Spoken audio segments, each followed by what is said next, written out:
Les amis, c'est parti, on est le 6 août, il est 16h13, heure de chez moi. C'est l'heure où je tourne cette vidéo sur le bain de sang dans les crypto-monnaies. Parce qu'il y a quelques jours, il y a eu une énorme chute ce week-end, des moins 20, des moins 30%, même à Carrefour, il n'y a pas de moins 20, il n'y a pas de moins 30%, c'était incroyable les gars. Dans cette vidéo, je vais absolument tout vous dire. Zéro secret, zéro sujet tabou, excusez-moi, je vais absolument tout vous expliquer, le pourquoi du comment ça a chuté. Et le plus important, comment réagir et qu'est-ce qu'il faut faire. Donc restez bien jusqu'au bout les amis. N'oubliez pas, donnez de la force, likez, commentez, partagez. C'est parti. Donc là, on bascule sur le premier slide. Bain de sang sur les cryptos. Le pourquoi, l'explication du pourquoi, du comment. Comment réagir, que faire. Dans cette vidéo, je vais absolument tout vous dire. Donc on commence par quelques images que je vous ai mis juste ici. La première image tout à gauche, c'est le cours du Bitcoin qui a chuté, ok, qui est passé de 70 000 $ à 50 000 $ en quelques heures. Donc c'est quand même un moins 20% qu'on a assisté sur le Bitcoin. On a déjà vu des moins 30, moins 40, etc. Mais là, en 2024, c'est la plus grosse baisse de l'année, depuis même 2-3 ans, ok. Donc c'est assez conséquent et là actuellement il s'est stabilisé aux alentours des 55 000. Juste ici, l'image que vous voyez, c'est tout simplement l'indice de la peur qui montre un peu le sentiment général du marché. Actuellement, on est en zone orangée, on n'est pas loin de la zone en rouge, ok. Et pour l'instant, les gens, ils commencent à paniquer. Ils commencent à paniquer, ils commencent à avoir peur, c'est normal. Les gens, ils investissent leur propre argent, ils investissent leur patrimoine, enfin voilà, vous m'avez compris, leur épargne autant pour moi. Donc, quand ça chute, automatiquement, les gens perdent de l'argent. Donc, ils commencent à paniquer. Tu vois ce que je veux dire? Surtout, je parle des mains faibles, des débutants, ceux qui viennent de commencer, ceux qui viennent de se lancer, etc. Donc, voilà. Ensuite, vous avez ici quelques petites actualités. Le Bitcoin chute à 53 000 $ alors que la panique s'empare du marché. Juste ici, le Bitcoin plonge de 13% lundi et connaît sa plus forte baisse hebdomadaire depuis la crise de FTX qui a eu lieu en 2021-2022. Juste ici, encore un article, le Bitcoin et les cryptos s'effondrent, pris dans la grande peur des marchés. Donc comme vous pouvez le voir, les deux mots qui reviennent souvent, panique et peur. Ok, ça va garder dans un coin de vos têtes. Et juste ici, les gars, c'est une petite image tout simplement d'un mec qui met sa casquette McDonald's, qui va aller travailler avec des tatouages. Tu vois, il s'est tatoué Bitcoin, il s'est tatoué, si je dis pas de bêtises, Ethereum, bref, plusieurs crypto-monnaies, etc. Il pensait que ça allait être le monde des bisounours. Il pensait qu'il allait fructifier son capital facilement, entre guillemets, sans trop de difficultés. Et puis il se rend compte que c'est pas aussi facile que ça. Donc il remet sa casquette et il repart travailler. Mais dans cette vidéo, je vais tout vous dire les amis, si vous voulez pas être dans le même cas là. Ok? Donc c'est parti. Donc déjà, avant d'expliquer le pourquoi du comment, il faut comprendre le pourquoi. Pourquoi ça a baissé? Il y a plusieurs faits d'actualité. Comme vous le savez, la crypto-monnaie, excusez-moi, c'est lié à ce qui se passe juste en bas de chez nous, à toute l'actualité, la géopolitique, etc. Donc en ce moment, il y a beaucoup d'actualités. Ok, il y a énormément d'actualités, il se passe beaucoup de choses, tout simplement. Et là, je vais vous donner 5 raisons du pourquoi ça a baissé. Premièrement, la récession. Ok. Deuxièmement, des mauvais chiffres économiques sur l'emploi et le chômage. Troisièmement, Iran-Israël, le conflit qui repart, entre parenthèses, j'ai pas envie de dire de plus belle, mais qui repart. Quatrièmement, les élections présidentielles, avec une arrivée un peu par surprise de Kamala Harris, qui prend la place de Biden pour les prochaines élections. Donc ça va être un combat assez rude, assez huppé, et c'est plutôt inattendu. Cinquièmement, Warren Buffett qui vend ses actions. Et ça aussi, c'est inattendu et personne ne s'y attendait les amis. Donc, on commence par le premier fait d'actualité. On va expliquer le pourquoi du comment. La récession a impacté la baisse qu'il y a eu sur la crypto, même la baisse qu'il y a sur les marchés financiers en ce moment, sur l'or, le pétrole, sur les indices boursiers. Les Japonais aussi qui ont connu la plus grosse baisse journalière de toute leur histoire. C'est incroyable, c'est jamais arrivé les frères. Donc une récession, qu'est-ce que c'est déjà? Parce que je pense qu'il y en a beaucoup qui connaissent le mot crise. Même inflation, je pense pas qu'il y en a beaucoup. Alors récession, je pense qu'il y en a encore moins. Bref, c'est un schéma assez connu dans l'économie et qui apparaît après une crise, comme vous pouvez le voir juste ici sur ce schéma-là. Ok? Crise, récession et après il y a une reprise de l'économie, tout simplement. Donc, en l'occurrence, pour ce cas, nous on a connu deux crises récemment, le Covid et le conflit Ukraine-Russie. Et c'est vrai que après ces conflits-là, après ces deux crises-là, qui ont engendré d'ailleurs l'inflation et des choses qu'on n'a jamais vues dans notre vie, hein. Comme vous avez pu le voir, on est resté coincé chez nous, etc. C'était quand même assez inédit. Bref, donc après ces deux conflits-là, on n'a toujours pas connu une récession. Donc Trump l'avait d'ailleurs annoncé en avril dernier, il avait dit que bientôt les États-Unis tomberont en récession. Maintenant la récession, qu'est-ce que c'est? C'est C'est tout simplement ce qui fait référence à une baisse importante de l'activité économique, généralement caractérisée par une baisse du PIB sur 2 trimestres d'affilée. C'est une période où l'économie connaît un ralentissement de l'activité économique, entraînant des pertes d'emplois, une diminution des dépenses des consommations et une baisse des bénéfices commerciaux. C'est-à-dire, vu que récession, moins de rentrée d'argent, donc les sociétés, les entreprises licencient des gens. Vu qu'il y a des gens qui sont licenciés, il y a plus de gens au chômage. Les gens qui sont au chômage, ils touchent moins d'argent que quand ils travaillaient, donc ils vont moins dépenser dans la vie en général, ils vont moins aller au restaurant, ils vont moins aller acheter des paires de baskets, etc. Donc, il y a une baisse des bénéfices commerciaux. Les commerces aussi font moins de bénéfices. Vous avez compris ou pas? C'est un peu comme si c'était une toile d'araignée et absolument tous les secteurs sont impactés. L'impact d'une récession économique est généralement grave et de grande envergure. Au cours d'une récession, les entreprises peuvent subir une forte baisse des revenus et peuvent être obligées de licencier des employés ou de fermer complètement.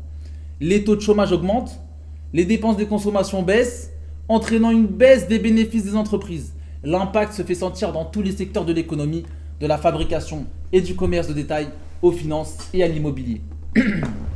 Quelles peuvent être les conséquences? Comment ça peut toucher votre portefeuille? Comment ça peut vous impacter, vous, une récession? Déjà, premièrement, vous pouvez vous faire licencier. Deuxièmement, les hypothèques. L'un des types de prêts les plus courants touchés par les récessions économiques sont les hypothèques. Au cours d'une récession, de nombreuses personnes ont du mal à effectuer des paiements sur leur hypothèque en raison de la perte d'emploi ou de la baisse de leurs revenus. En conséquence, le nombre de saisies a tendance à augmenter, ce qui peut entraîner une baisse des prix des logements. Donc voilà, tu sais déjà le métier qui peut bien payer pendant une récession, huissier de justice. Tu vois ce que je veux dire? Non, plus sérieusement. Deuxièmement, les amis, les prêts automobiles. Similaires aux hypothèques, les prêts automobiles sont également touchés par les récessions économiques. Au cours d'une récession, de nombreuses personnes peuvent retarder l'achat d'une nouvelle voiture, entraînant une diminution des ventes automobiles. Premièrement, les ventes automobiles qui peuvent baisser. Deuxièmement, les personnes qui ont déjà contracté des prêts automobiles peuvent avoir du mal à effectuer des paiements. Tu vois, ils vont avoir du mal à payer le 30, donc ils vont retarder un petit peu, ils vont envoyer un mail, ils vont dire ok, je vais payer le 8, le 9, bref, tu m'as compris.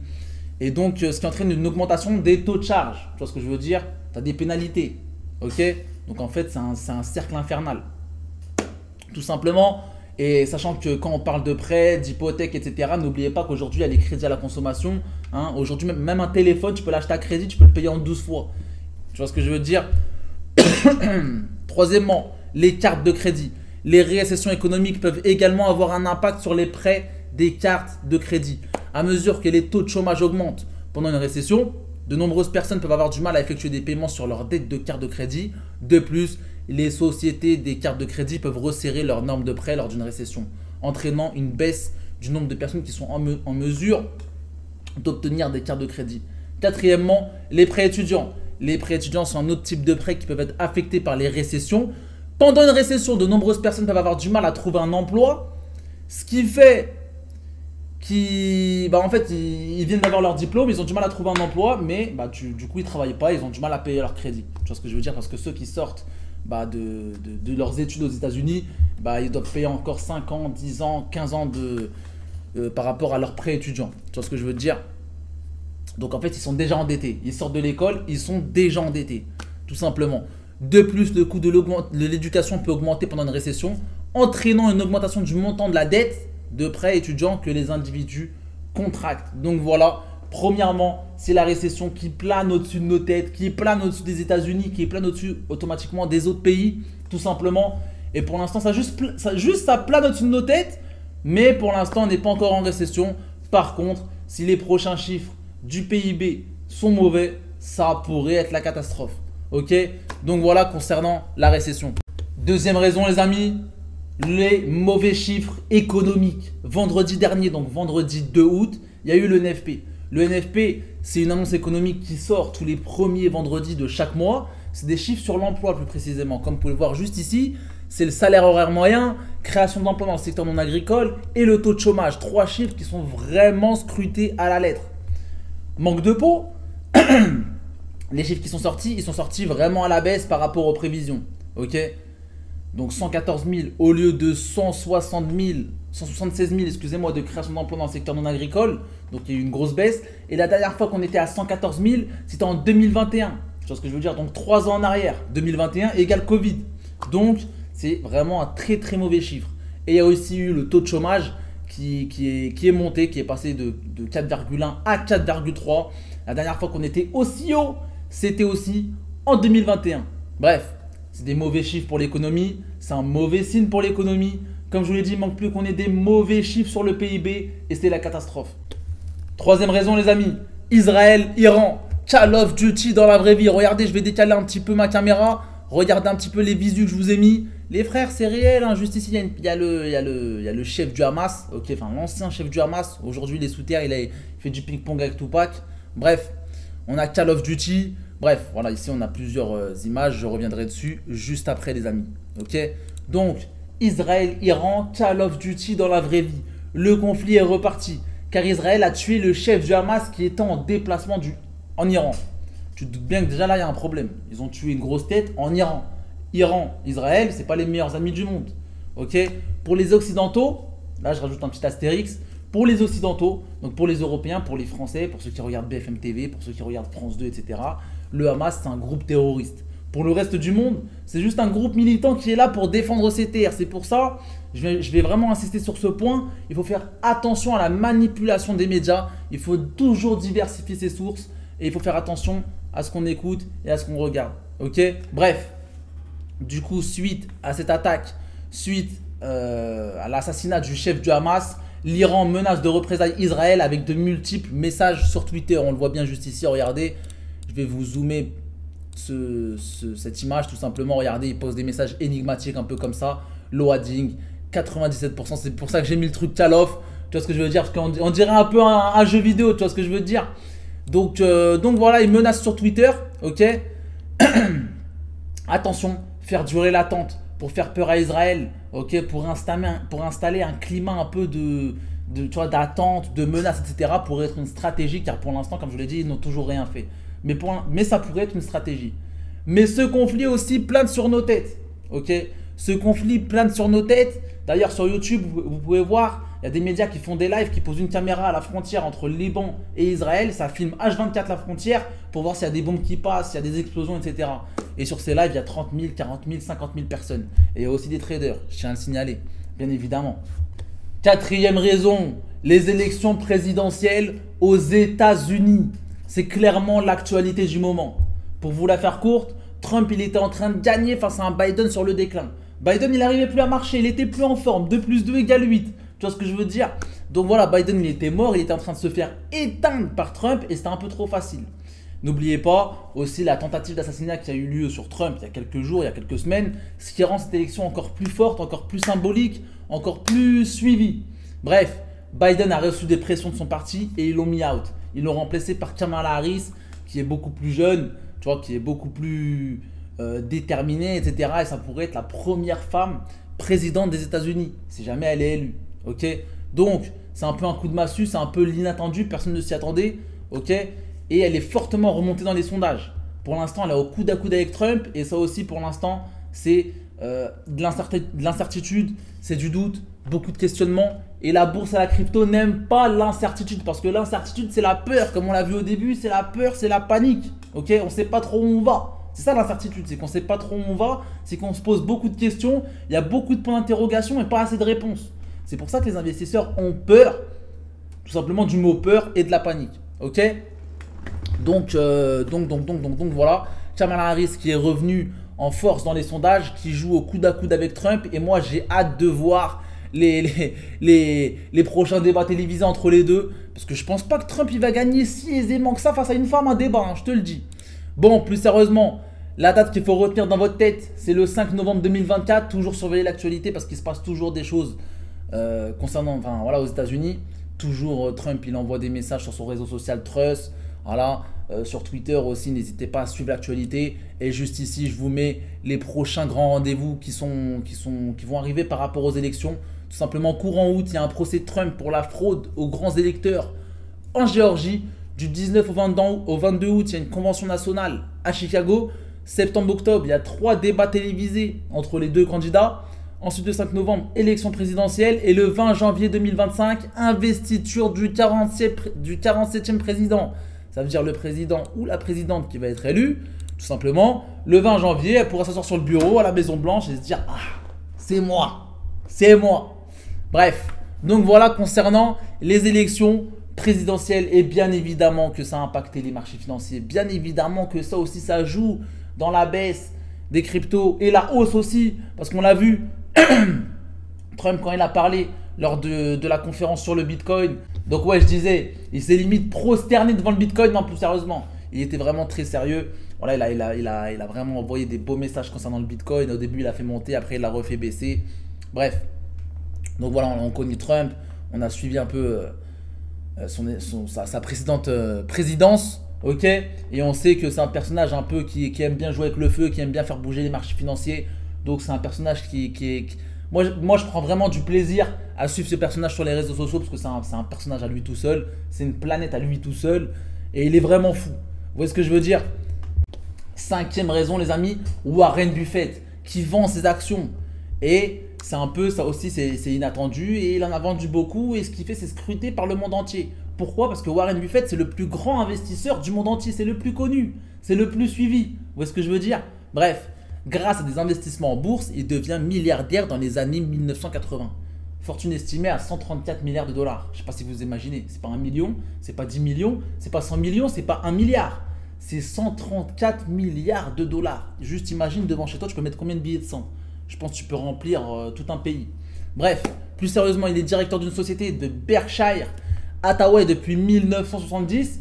C'est une société qui détient des participations dans d'autres entreprises. La société possède des participations dans de nombreux secteurs d'activité comme l'assurance, les services financiers, l'énergie, la chimie, l'aéronautique. Bref, en gros, il investit de partout. Tu vois ce que je veux dire? Par exemple, dans American Express, via sa société, via sa holding, il a une participation de 15% dans American Express. Donc, c'est un peu comme s'il était associé avec American Express. C'est un coup, à chaque fois que tu payes par carte bleue, tu remplis ses poches. Tu comprends? Il est là.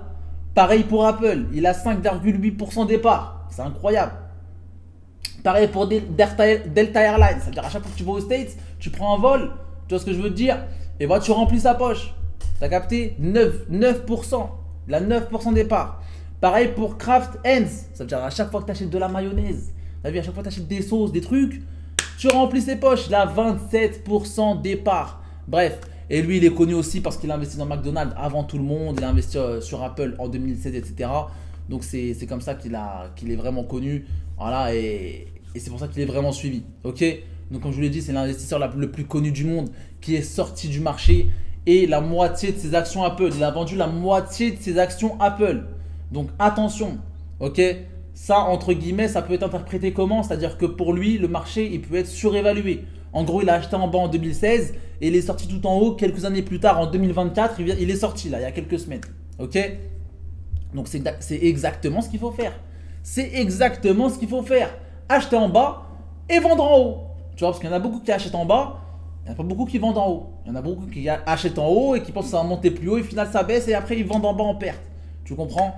La bourse, vraiment, la bourse, la crypto, les marchés financiers. Vraiment, c'est normal les frères. Je ne sais pas si c'est votre premier bull run, votre deuxième, votre troisième. N'hésitez pas à me le dire en commentaire. Ok?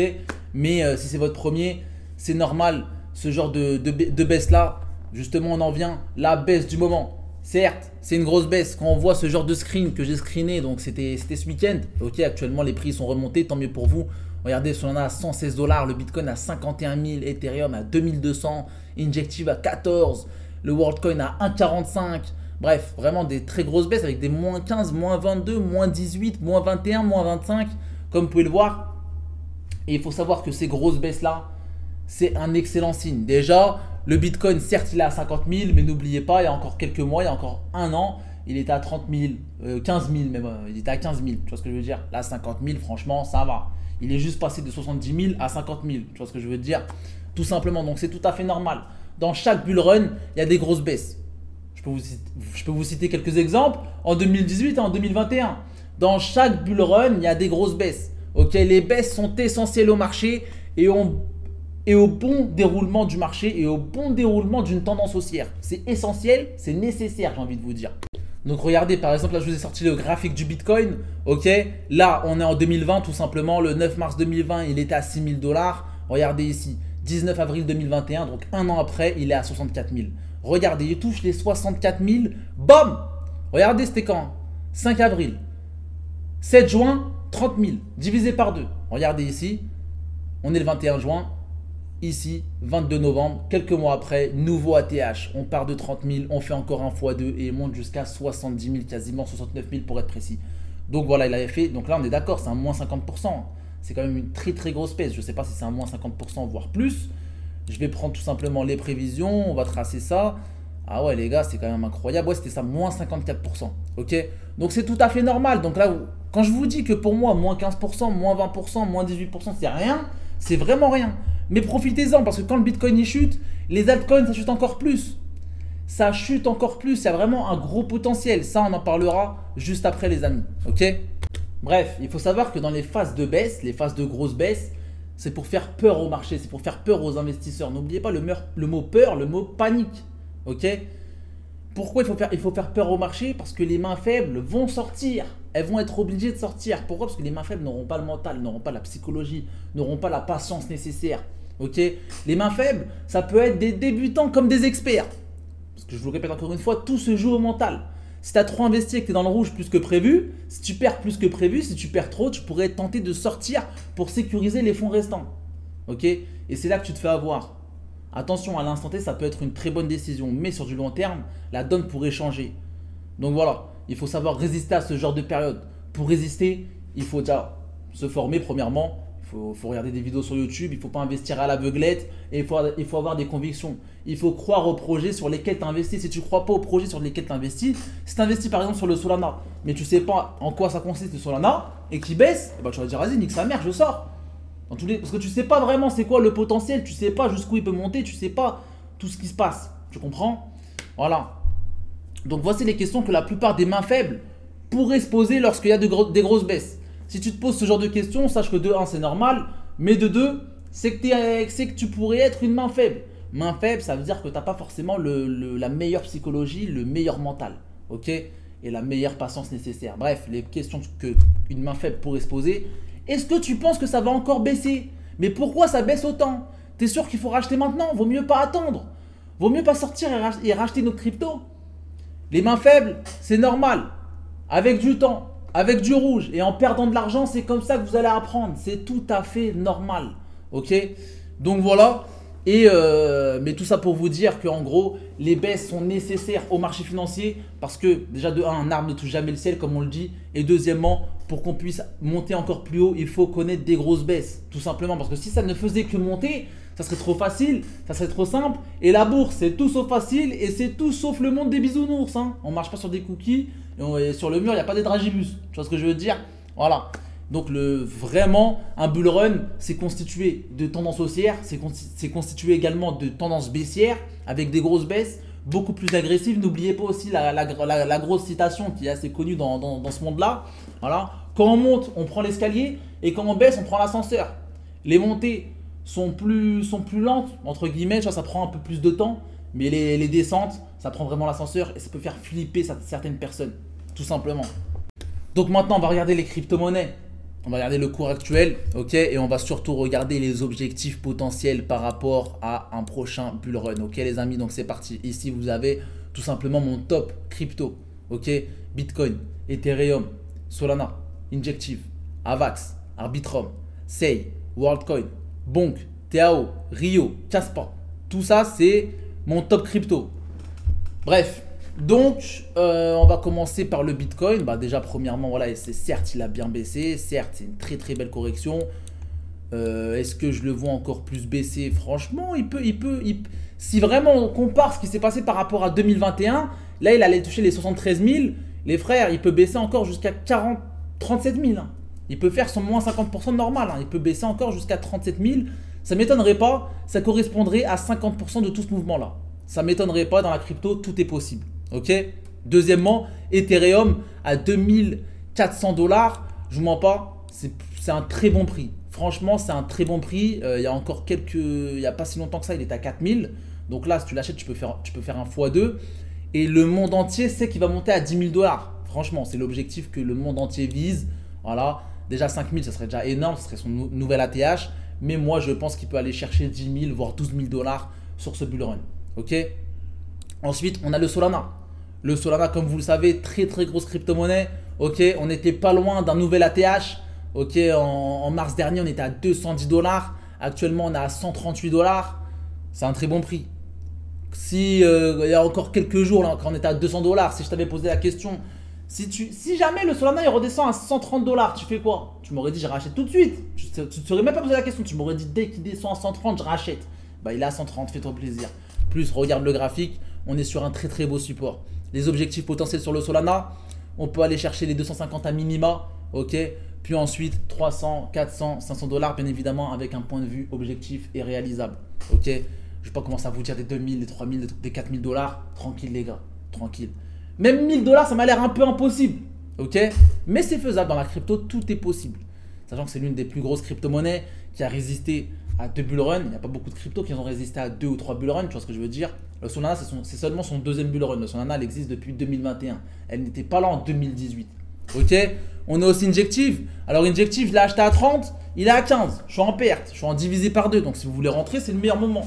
Injective, j'ai déjà fait une vidéo YouTube dessus sur les meilleures crypto-monnaies à avoir et leur potentiel, bref, et leur possible potentiel. Donc Injective, pareil, hein, là actuellement on est sur un bon prix. Voilà, s'il va chercher son... Déjà, regarde, s'il va chercher son ATH de mars dernier, s'il va chercher les 50, franchement, tu fais un bon x3, x4. Donc c'est plutôt pas mal. Allez, x3. Avax, pareil, regardez. En mars dernier, il était quand même... il était où en mars dernier? Il était où? Il était à 65 quand même. Hein. Il est à 20. Il y a un x3 à aller chercher minimum. Minimum par rapport à mars dernier, je te parle. Hein. Ok. Arbitrum, pareil les gars. Arbitrum, regardez, il est à 50 centimes. Il est monté jusqu'à 2,40. En janvier dernier, il était à 2,40. C'est incroyable. Donc là, franchement, on peut aller chercher un x4, x5. Juste s'il revient sur ses niveaux de janvier dernier. Là, si vous investissez tout de suite maintenant, sachant qu'on est au plus bas, là, on est au plus bas du cours d'Arbitrum de toute son histoire. Le SEI 0,23, lui aussi, énorme chute. Il est à 0,23. Il était à aller plus haut historique. Le 11 mars dernier, il était à 1,13. Ici, il y a un x4, x5 à aller chercher. x4, x5 à aller chercher par rapport au plus haut de cette année 2024. Et vous le savez très bien que s'il y a un bull run, tout ça, ça devrait monter. Ok, WorldCoin. Alors WorldCoin, pour moi, c'est la crypto-monnaie qui a le plus de potentiel. Actuellement, elle est à 1,67 $. ATH en mars dernier à 12 $. Les refs, je ne vous fais pas de dessin. Il y a un x5, x6 à aller chercher. WorldCoin, pour moi, plus gros potentiel. WorldCoin, c'est une technologie de malade mental. C'est un projet de fou furieux. Ok, c'est tout simplement pour scanner tes yeux. Tout simplement pour te créer un passeport biométrique, un passeport sur la blockchain, un passeport sur internet. Ok, donc c'est tout simplement pour pas qu'il y a des faux comptes sur toi, etc. Ils ont déjà des gros partenariats avec Shopify, avec Telegram. Bref, WorldCoin, vraiment s'il n'y avait pas autant de problèmes juridiques, il serait déjà à 250 frère. Et WorldCoin qui est sorti du top 100, si je dis pas de bêtises, qui est sorti du top 100. Mais pour moi vraiment, je crois vraiment à cette crypto. Et comme vous le savez, j'en ai parlé vraiment très tôt. Hein. J'en ai parlé déjà premièrement sur Telegram. Pour ceux qui veulent rejoindre le groupe Telegram, lien dans la description les amis. Ok. Et deuxièmement, j'avais fait un réel sur Instagram.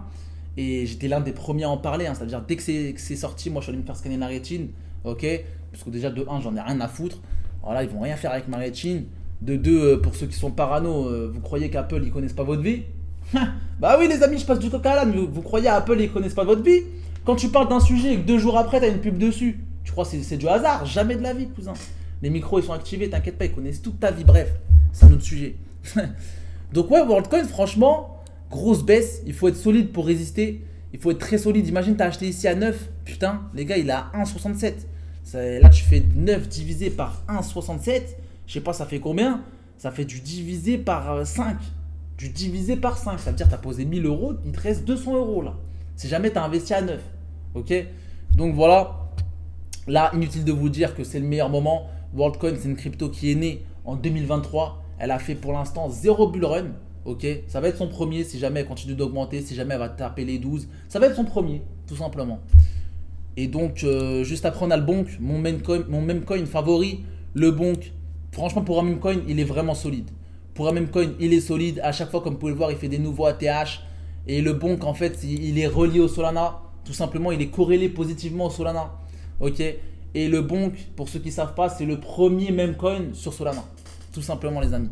On a aussi Tao, une crypto-monnaie qui est basée sur l'intelligence artificielle. Tao qui a connu une énorme baisse, hein, qui était à 700 80 $ assez plus haut. Actuellement, il est à 250.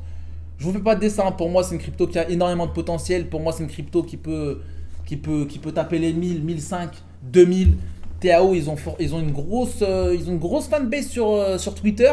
Alors là, il y a des gens qui suivent ce projet à mort, qui en parlent à mort. Ils ont des vrais fans. Donc TAO, franchement, gros potentiel. Et actuellement, pour moi, c'est un très bon prix. Voilà.